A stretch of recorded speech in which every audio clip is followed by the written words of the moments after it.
Hello, before we start, I'd just like to say that over 99% of y'all watching are subscribed. Anyway, let's get into the video. Today, we're going to be diving into one of the most transformative periods in automotive history, the import craze of the 1980s.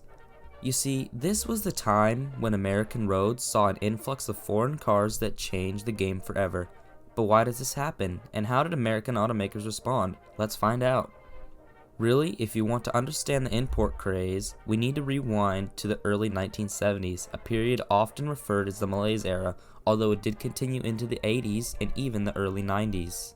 You see, during the 1970s, with the aftermath of the oil crisis, stringent emission regulations, and a general downturn in quality and performance, cars were becoming larger and less fuel efficiency, and reliability was often questionable.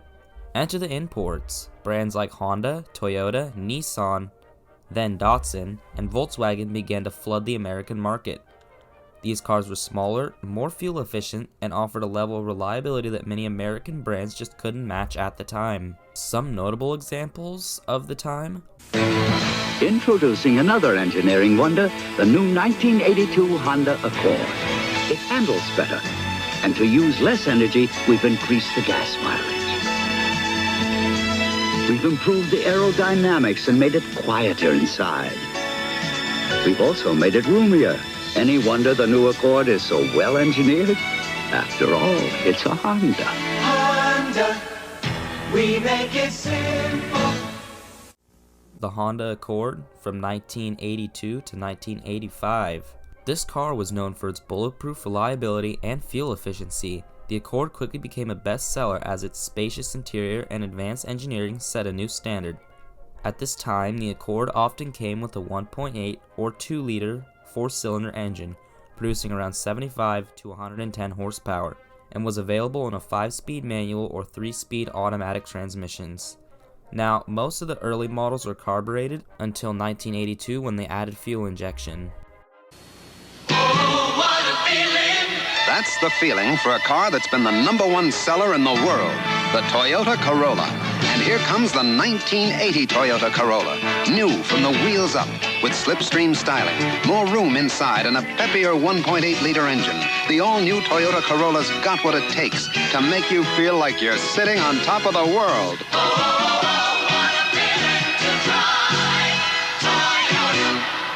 We also have Toyota with the Corolla, which was a compact, durable, and affordable option that appealed to many.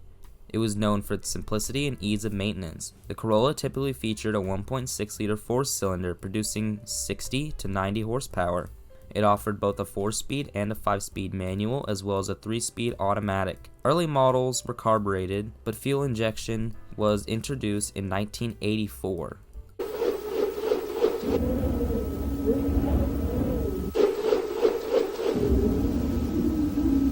What do we mean when we say the new Nissan 240SX is uniquely designed to provide excellent cornering?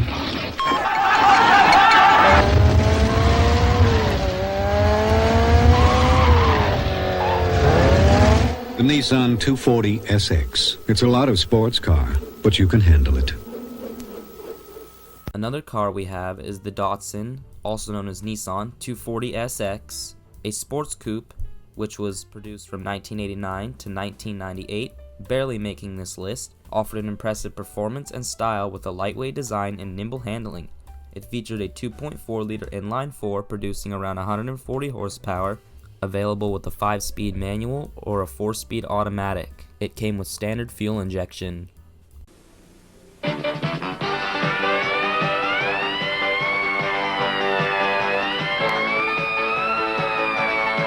Is that police car a Volkswagen Rabbit? Sure is. A Volkswagen Rabbit? How fast was he going? How fast was he going? You know how fast you were going? Volkswagen Rabbit? Will police everywhere have Volkswagen Rabbits? Well, I don't know about everywhere, but you just watch your step in this part of North Carolina. Volkswagen does it again. If we move on out of Asian imports, we now have the Volkswagen Golf / Rabbit, which was from 1974 to 1984 for the first generation and 1985 to 1992 for the second. Now, this was a practical and compact design with that European flair. Its hatchback design provided versatility and was fun to drive. The Golf/Rabbit came with a range of engines including a fuel-efficient 1.5-liter diesel producing around 48 horsepower and a sporty 1.8-liter gasoline engine making around 90 horsepower. It either came with a 4-speed manual, 5-speed manual, or a 3-speed auto. Most engines were fuel injection, but the Rabbit/Golf began offering fuel injection widely in the early 80s. These imports didn't just arrive quietly, they made a massive impact as American consumers were drawn to their value, efficiency, and reliability. Sales soared and the market share of domestic automakers started to shrink. American manufacturers had to think quick, but how did they respond? They knew that they had to step up their game to compete. This led to the creation of copycat import cars that aimed directly at the strengths of foreign models. Let's check out some of the key players.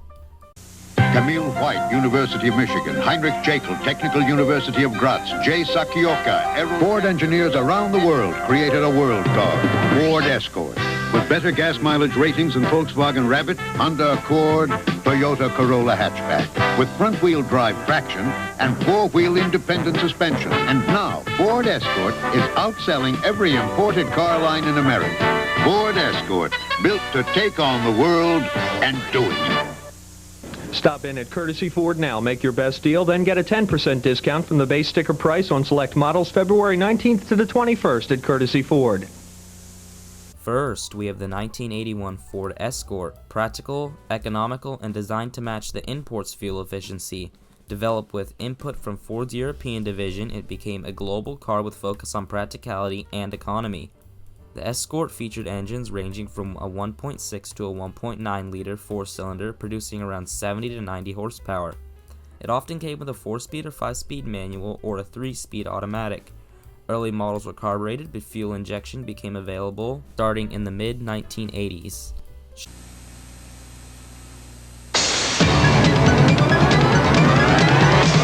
We are USA 1. Taking charge, utilizing advanced engine technology in the front-wheel drive Cavalier.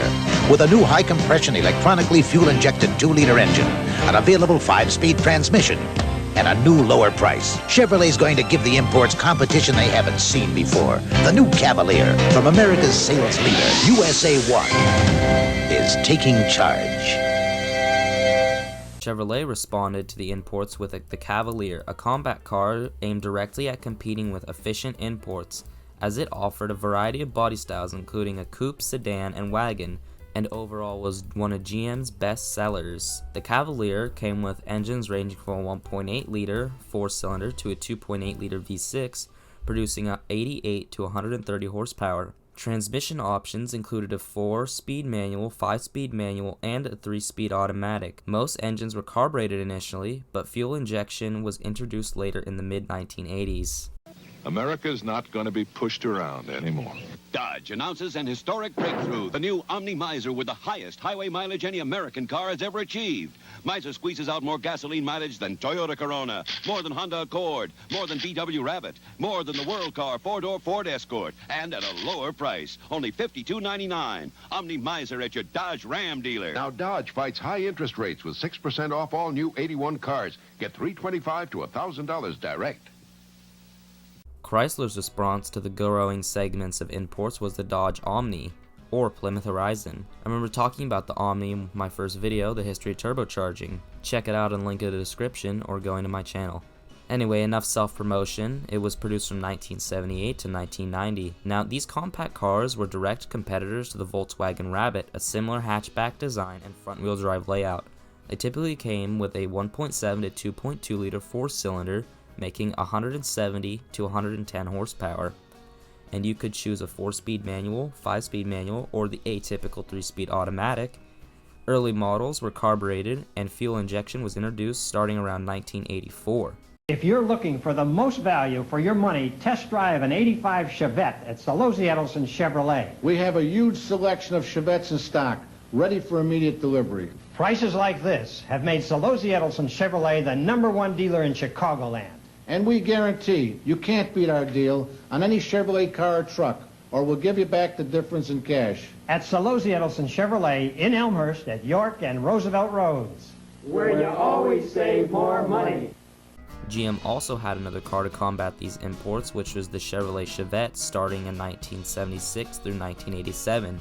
Now, it was aimed at the subcompact market, as the Chevette was designed to be simple, economical, and affordable, much like its foreign counterparts. It usually featured a 1.6-liter 4-cylinder engine producing around 65 horsepower with a 4-speed manual or 3-speed automatic. These engines were carbureted throughout its production. At the time, the import craze of the 1980s reshaped the American automotive landscape, pushing domestic manufacturers to innovate and adapt.